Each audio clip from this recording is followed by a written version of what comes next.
Hello दोस्तों, क्या हाल चाल है। आई होप कि आप सब एकदम बढ़िया होंगे और तैयारी भी जो है आपकी अच्छी चल रही होगी। तो आज मैं जो है आपसे फिजिक्स का जो हमारा अगला चैप्टर है, मैकेनिकल प्रॉपर्टीज ऑफ सॉलिड, इसका पार्ट वन में आज डिस्कस करूंगा। इसके 25 क्वेश्चंस, बाकी अनदर जो 25 क्वेश्चंस होंगे उसको हम नेक्स्ट वीडियो में कवर करेंगे। तो अभी देखो, हम लोग जो है क्वेश्चंस प्रैक्टिस की सीरीज जो है वो लगातार उसके जो वीडियोस अपलोड कर रहे हैं। तो मैं आप लोगों से यही बोलूँगा कि जो मैं हम क्वेश्चंस करा रहे हैं, आप इसको अगर पॉसिबल हो तो आप नोट डाउन करते चलो, नहीं तो टेलीग्राम चैनल अगर अगर अभी तक आप लोगों ने जो है ज्वाइन नहीं किया तो उसको ज्वाइन कर लो, क्योंकि उससे वहीं पे जो है इससे सभी लेक्चर्स की जो पीडीएफ होती है क्वेश्चंस की, वो अपलोड होती है। और जिनकी हो गई है तो हो मतलब आप जाकर डाउनलोड कर लो, नहीं तो जो और बाकी जो लेक्चर्स की जो पीडीएफ है वो जल्दी उस पर अपलोड हो जाएंगे। तो फटाफट जाके उसको ज्वाइन कर लो टेलीग्राम चैनल। और चैनल को अगर अभी तक आप लोगों ने सब्सक्राइब नहीं किया हो तो यार कर लो, कि आप देख के चले जाते हो फिर सब्सक्राइब नहीं करते हो। ठीक है, वीडियो को लाइक भी कर देना, ताकि और आपके जो फ्रेंड है जो प्रिपरेशन कर रहे हैं इस चीज़ की, आप उन लोगों को इसको वीडियो को शेयर कर दो। ठीक है, ताकि उनकी जो प्रिपरेशन है वो और बेहतर हो सके। ठीक है, मेरी ट्राई करते हैं कि आपको बेस्ट अच्छे से अच्छा कंटेंट जो है वो फ्री ऑफ कॉस्ट आपको अवेलेबल हम कराएं। और जो बहुत सारे ऐसे बच्चे होते हैं जो कोचिंग्स या फिर जो मॉड्यूल्स बुक्स नहीं अफोर्ड कर पाते हैं, वो अगर मैं आपसे अगर लिटरली अगर सही चीज़ बोलूँ, तो अगर आप क्वेश्चंस की प्रैक्टिस लगातार कर रहे हो हमारे चैनल से, ठीक है, अगर आप इतने क्वेश्चंस प्रैक्टिस कर लोगे तो बड़े आराम से जो है आपका सिलेक्शन हो जाएगा एक अच्छे रैंक के साथ अच्छे कॉलेज में। ठीक है, तो बिल्कुल डिमोटिवेट मत हो, हमेशा अपने आप को पॉजिटिव ही सोचो। हमेशा कभी भी मतलब ये मत सोचो कि इम्पॉसिबल है। ठीक है, कोई भी चीज़ हमेशा उसको पॉसिबल बनाने की कोशिश किया करो। भले ऑल दो बहुत सारे ऐसे स्टूडेंट होंगे जो हिंदी मीडियम से होंगे जिनको इंग्लिश समझने में दिक्कत हो रही होगी, बट आपको देखो सीखना पड़ेगा अभी। देखो, अगर आपको ना आने वाले टाइम में अगर आपको सर्वाइव करना है तो आपको अभी मेहनत करनी पड़ेगी। अगर आप अभी जो है आप अच्छे से आराम करोगे, बढ़िया अपना घूमो फिरोगे, ठीक है, पढ़ाई नहीं करोगे, तो आगे चल के देखो आपकी लाइफ जो है ना बहुत कठिन होने वाली, बहुत हार्ड होने वाली है। इतना आसान नहीं होगा। अभी जब तक आपको घर से पैसे वैसे माँ बाप दे रहे हैं तब तक तो ठीक है, लेकिन वो लोग कब तक देंगे। ठीक है, तो कहीं ना कहीं आपको अपने फ्यूचर के लिए सोचना पड़ेगा, और सोचना अभी से आप शुरू कर दो और सीरियस हो के अभी लग जाओ। देखो, अब सबका जो 12 कंप्लीट जिनका हो गया है या फिर जिनका नहीं हुआ है, तो आप लोग अब इतने बड़े हो गए हो कि अपने डिसीजंस खुद सोच सकते हो, और आपको सही गलत का तो अंदाज़ा हो ही गया होगा। ठीक है, तो इसलिए अच्छे से पढ़ाई करो और एक अच्छे गवर्नमेंट कॉलेज में सेलेक्ट होके जाओ। बस मैं यही चाहूँगा, अगर मेरी वजह से कोई अगर एक बच्चा भी अगर सेलेक्ट होकर चला जाता है गवर्नमेंट कॉलेज में, तो मेरे लिए बहुत बड़ी बात होगी। मैं नहीं बोलूँगा हाँ सारे मुझसे पढ़ के जाओ करो, बस अगर एक भी चला जाता है तो भी मेरे लिए बहुत बड़ी बात है। ठीक है, तो चलो वीडियो शुरू करते हैं। So welcome to Florence academy excellence for nursing. I am Shom Upadhyay, currently I am fourth year BSc nursing in King George Medical University Lucknow. ठीक है, तो चलो आज हमारा जो चैप्टर है क्या है वो, आज हम लोग पढ़ने वाले हैं mechanical properties of solid air. इसका क्या है पार्ट वन आज मैं आपसे डिस्कस करूँगा। ठीक है, तो चलो वीडियो शुरू करते हैं। तो सबसे पहला जो हमारा क्वेश्चन है, इसमें बोला गया properties of material to regain its original shape after removing deforming force card. किसी पदार्थ की क्षमता जिसके द्वारा वह विकृत बल हटाने पर अपनी आकृति प्राप्त कर लेता है क्या कहलाता है। तो ऑप्शंस आपकी elasticity, plasticity, rigidity and malleability. तो क्या होगा इसका, फर्स्ट ऑप्शन सही होगा इलास्टिसिटी। ठीक है, इलास्टिसिटी को हिंदी में क्या बोलते हैं, प्रत्यास्थता। देखो, तो हम जो है दोनों लैंग्वेज को एक साथ डिस्कस यहाँ पे मैं आपसे करते चल रहा हूँ, तो कोई दिक्कत नहीं होने वाली आपको। ठीक है, तो इलास्टिसिटी की जो है डिफिनेशन ही होती है, मतलब कि elasticity is equal to property of material regain original shape after removing deforming force. ठीक है, जैसे अगर एग्जांपल दूँ तो मैं यहाँ पे आपको, जैसे कि रबर हो गया और स्टील हो गया, स्प्रिंग हो गया। ठीक है, तो इसके कुछ एग्जांपल्स हैं इलास्टिसिटी के। अगला क्वेश्चन है कि द रेशियो ऑफ स्ट्रेस है टू स्ट्रेन इज कार्ड। बहुत इंपॉर्टेंट क्वेश्चन है। ठीक है, तनाव और विकृति का अनुपात जो है क्या कहलाता है, Young modulus, bulk modulus, modulus of rigidity and stress factor. तो देखो, इसको बोलते हैं Young modulus. Young modulus equal to होता है स्ट्रेस अपॉन स्ट्रेन। ठीक है, तो इसको देखो आप लोग याद कर लो यहाँ से, क्योंकि यहाँ से आपके न्यूमेरिकल भी क्वेश्चंस पूछे जा सकते हैं। ठीक है, क्वेश्चंस ये भी आते हैं। और जैसे देखो जो स्टील होती है, अगर आपको एग्जांपल दूँ तो steel has high Young modulus, मतलब मोर स्टिफ। ठीक है, मतलब बहुत ज़्यादा वो लचीला नहीं होगा। ठीक है, तनेगा नहीं। स्टिफ मतलब कि रिजिड, ऐसे ना। अगला क्वेश्चन है कि force per unit area is called. ठीक है, तो मतलब कि क्या कह रहा है कि फोर्स अपॉन एरिया की बात कर रहा है। तो stress, strain and pressure, yield. तो क्या होगा यहाँ पे स्ट्रेस, स्ट्रेस इक्वल टू क्या होगा आपका फोर्स पर एरिया। ठीक है, या फिर तनाव से बोलते हैं हिंदी में। अगला क्वेश्चन है कि change in length per unit original length is, मूल लंबाई के प्रति लंबाई में परिवर्तन क्या कहलाता है। ठीक है, तो ऑप्शन है आपका longitudinal strain, shear strain, volume strain and angular strain.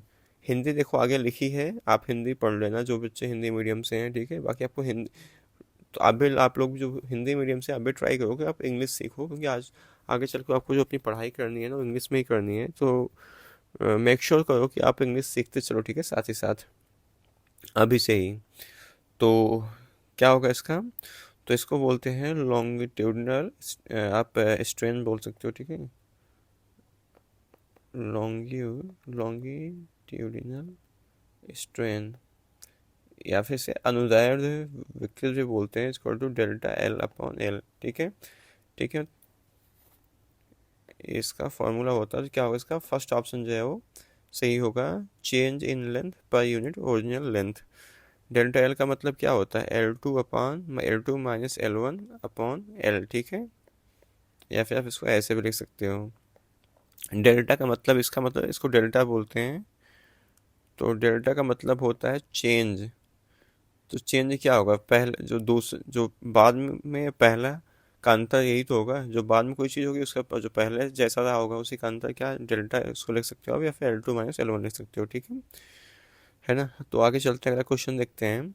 Which of the following is dimensionless quantity, निम्न में से आपको विमाहीन बतानी। तो देखो इसको, इसके बहुत सारे क्वेश्चन आपको करा चुका हूँ। ठीक है, तो देखो वहाँ पे होगा जहाँ पे आप बिकॉज देखो मतलब रेशियो आपसे निकालने को पूछे। ठीक है, तो strain, stress, young modulus and force. तो यहाँ पे क्या होगा स्ट्रेन, इसका सही ऑप्शन क्या है स्ट्रेन। क्योंकि स्ट्रेन क्या होती है, स्ट्रेन इसको पीछे बताया कि change in length upon original length equal to ratio of equal quantities. ठीक है, तो जहाँ भी देखो रेशियो अगर निकालने को आ जाए तो उसकी जो डायमेंशन मतलब क्वांटिटी, जिसका डायमेंशन फॉर्मूला है, फिर अगर बोले तो जो क्वांटिटी होती है वो क्या हो जाती है डायमेंशन लेस। तो क्या होगा इसका फर्स्ट ऑप्शन जो है वो सही होगा। अगला क्वेश्चन 6 है, इसमें कि SI unit of stress, stress की जो एसआई यूनिट क्या होती है, न्यूटन मीटर स्क्वायर, या फिर इसे क्या किसकी इक्वल होती है पास्कल की। ठीक है, या फिर क्या होगा पास्कल। ठीक है, आगे चलते हैं, अगला क्वेश्चन हो देखते हैं। Elastic limit is maximum value of, प्रत्यास्थ सीमा किसका अधिकतम मान है, stress, strain, plasticity and toughness. तो देखो बियॉन्ड इलास्टिक लिमिट है परमानेंट डिफॉर्मेशन। अगर जैसे किसी की मान लो जो भी लिमिट है। ठीक है, आप जैसे आप खुद ही देखो, कोई इंसान देखो जैसे बहुत अगर शांत रहता है। ठीक है, लेकिन उसकी भी तो अपनी एक लिमिट होती है ना। आप उसको हद, जब आप कोई अपनी हद जो है पार कर दोगे तो उसको गुस्सा तो आएगा आएगा। ऐसे आप खुद ही देखते होगे, जब कोई मान लो कोई जैसे मान लो पीवीसी की पाइप ही है, आप उसको ऐसे मतलब ऐसे लचीला बनाते हो ना, ऐसे पीवीसी की पाइप है, आप उसको क्या करोगे, ऐसे मोड़ देते हो ना ऐसे उसको, या फिर आप इससे कुछ भी बना सकते हो, कहीं से यूज कर सकते हो। बट आप इसकी एक अपनी लिमिट होती है। आप जब इसको और एकदम मतलब मोड़ते चले जाओगे ऐसे ऐसे एकदम पास में, तो कहीं कहीं यहाँ पे क्या ब्रेक हो जाएगी बीच से। ठीक है, तो क्या इसकी यही जो मतलब ना, जहाँ जिस पॉइंट पे आके टूटा है, ठीक है, तो यही क्या कहलाती है, इसकी इलास्टिक लिमिट। जहाँ पे टूटा है ना, इसी को बोलते हैं इसकी इलास्टिक लिमिट, ठीक है, या फिर प्रत्यास्थ सीमा बोलते हैं इसी चीज़ को, ठीक है। तो क्या होगा इस यही होता है क्या, बियॉन्ड इलास्टिक लिमिट, या फिर इसे आप कह सकते हो बियॉन्ड, यहाँ पे ऊपर लिखे ना बियॉन्ड इलास्टिक लिमिट, ठीक है। तो क्या हो जाएगा इसका, फर्स्ट ऑप्शन जो हो आपका सही होगा, ठीक है, इलास्टिक लिमिट मैक्सिमम जहाँ पे हो जाएगी, ठीक है, स्ट्रेस। अगला है Hooke's law is valid only with in. Hook का जो नियम है किस क्षेत्र के लिए मान्य है, elastic region, plastic region, yield point and breaking point. तो 8वें क्या होगा यहाँ पे, देखो इलास्टिक रीजन, ठीक है, और तो इलास्टिक रीजन हो जाएगा ना यहाँ पे। अगला क्वेश्चन है which of these is not elastic material. नीचे आपको कुछ मटेरियल देगा, इसमें आपको बताना है कौन सा इलास्टिक मटेरियल नहीं है। तो देखो रबर होता है, आप रबर को ऐसे, आपने इरेजर ही देख लो, ठीक है, इरेजर मान लो है, उसको आपने ऐसे हल्का सा बेंड किया, फिर वो अपनी पुरानी क्या करता है, पोजीशन में आ जाता है ना। ऐसे स्टील है, आप देखो स्टील की कोई चीज़ हो, आप उसको ऐसे हल्का सा, चम्मच देखो स्टील का होता है, उसको थोड़ा सा हल्का सा बेंड करो, फिर देखो फिर से अपने जैसे हो जाएगा, ठीक है। और क्वार्ट्ज भी ऐसे होता है। तो स्पंज देखो, स्पंज मतलब कोई फोम, जैसे आप देख लो, अगर फोम को आप हल्का सा, फोम है मान लो ये, इसको आपने हल्का से बेंड किया तो क्या होता है, फिर ये या तो वैसे मुड़ जाएगा या तो फिर ये टूट जाएगा, मतलब फिर से अपनी वो पुरानी जो उसकी अवस्था है उसमें नहीं जा पाएगा वो। तो और मतलब क्या हो जाएगा, इसका सही ऑप्शन क्या होगा, स्पंज होगा, ठीक है। ये डिफॉर्मेशन शो करता है, इसको आप जितना अगर मोड़ दोगे तो टूट जाएगा ये। अगला क्वेश्चन है कि the stress at which material begins to deform physically is.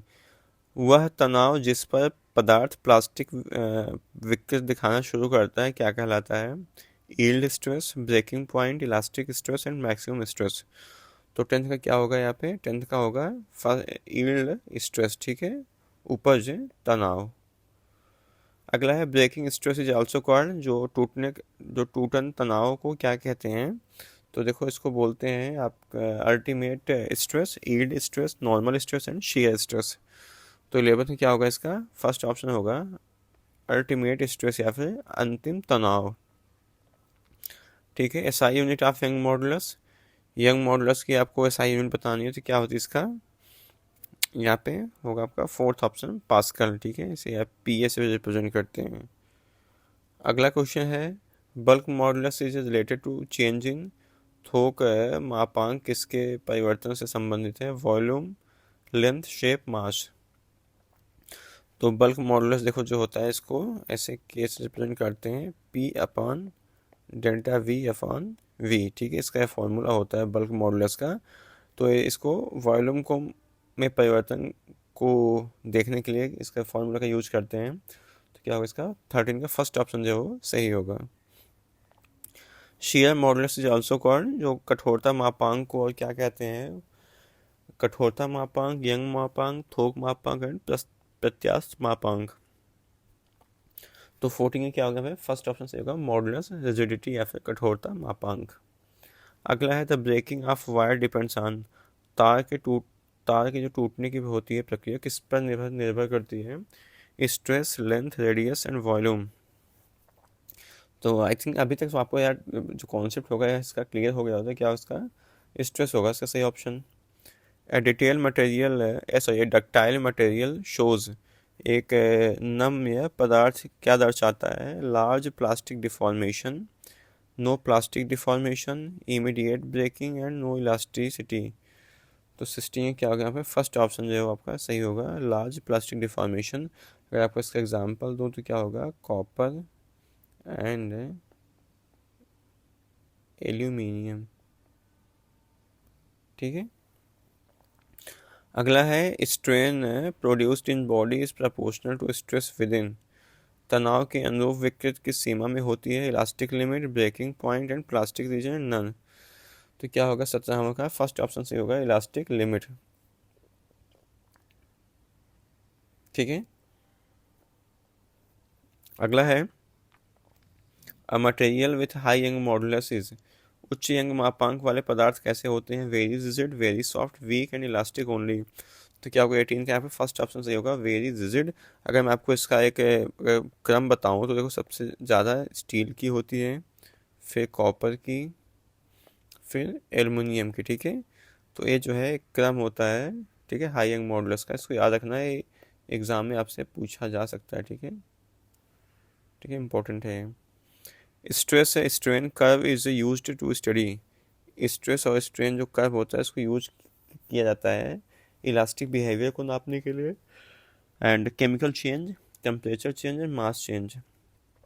तो क्या इसका सही ऑप्शन फर्स्ट होगा, इलास्टिक, ठीक है, बिहेवियर को नापने के लिए। Permanent deformation occur in plastic region, elastic region, initial region and none. क्या होगा इसका फर्स्ट ऑप्शन जो आपका सही होगा, प्लास्टिक रीजन, ठीक है। एंड अगला है the energy stored in stressed wire card, खींचे गए तार में संचित ऊर्जा क्या कहलाती है? Elastic energy, kinetic energy, heat energy and chemical energy, ठीक है। तो क्या होगा इसका इसका जो अगर फॉर्मूला आपको बताऊं तो यू, इसको यू से, इस एनर्जी को यू से रिप्रेजेंट करते हैं स्टोर्ड एनर्जी को, हाफ के एक्स स्क्वायर, ठीक है। फॉर्मूला होता है एनर्जी क्या, energy stored in stressed wire, energy stored in stressed wire का जो फॉर्मूला होता है ये होता है, ठीक है, इसको याद रखना। और इसका जो फर्स्ट ऑप्शन होगा सही होगा, इलास्टिक पोटेंशियल एनर्जी इसको बोलते हैं, ठीक है, क्या बोलते हैं, इलास्टिक पोटेंशियल एनर्जी। आपने काइनेटिक एनर्जी, हीट एनर्जी अभी नहीं पढ़ा है, केमिकल एनर्जी भी, ठीक है। तो क्या होगा इसका, इलास्टिक पोटेंशियल एनर्जी, बाकी की और हम आपसे, ठीक है, ये सब जो अगर और कॉन्सेप्ट है उसको आगे डिस्कस करूंगा, ठीक है। तो इतना भी जान लो कि जो इलास्टिक पोटेंशियल एनर्जी का जो फॉर्मूला होता है यूज कर टू हाफ के एक्स स्क्वायर, डायरेक्टली जो आपसे सिर्फ फॉर्मूला देके वैल्यूज देके आपसे पूछ सकता है, ठीक है, तो इसको याद रखना फॉर्मूला। अगला है the ability of a material to resist breaking under stresses, तनाव के दौरान टूटने का प्रतिरोध करने की क्षमता क्या है? Strength, elasticity, plasticity and ductility, ठीक है। तो 22 का क्या होगा यहाँ पे फर्स्ट ऑप्शन जो सही होगा, स्ट्रेंथ। अगला क्वेश्चन है in which type of stress does force act parallel to area, किस तनाव में बल क्षेत्रफल के समानांतर कार्य करता है, ठीक है। तो shear stress, tensile stress, compressive stress and normal stress. तो क्या होगा इसका फर्स्ट ऑप्शन सही होगा, शियर स्ट्रेस। देखो ये सब वन लाइन क्वेश्चंस आते हैं आपको एग्जाम में ऐसे, तो इसको प्लीज़, ठीक है, बहुत सीरियसली लेना, क्वेश्चंस को ध्यान से देखते चलना, ठीक है, इन सबको।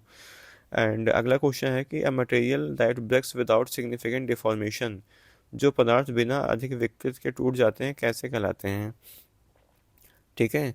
विकृत का मतलब से, ठीक है, इसका मतलब समझ रहे हो, जैसे कि चौक होता है ना, चौक, चौक होता है, इसको तोड़ते हो ना, तो बिना ज़्यादा मतलब उसके शेप सा, मतलब शेप में ज़्यादा कोई ऐसा नहीं कि ऐसे टूट जाए, ऐसे टूट जाए, या फिर कुछ ऐसे हो जाए, बट क्या आप सिंपली तोड़ते हो तो क्या होता है, देखो ये ऐसे टू पार्ट्स में क्या होता है, ब्रेक हो जाता है ना ये, ठीक है, सिंपली टू पार्ट्स में आपको क्या हो जाएगा, ब्रेक हो जाएगा। तो कोई ज़्यादा डिफॉर्मेशन नहीं हुआ ना, इसका यही मतलब हुआ है इस क्वेश्चन का।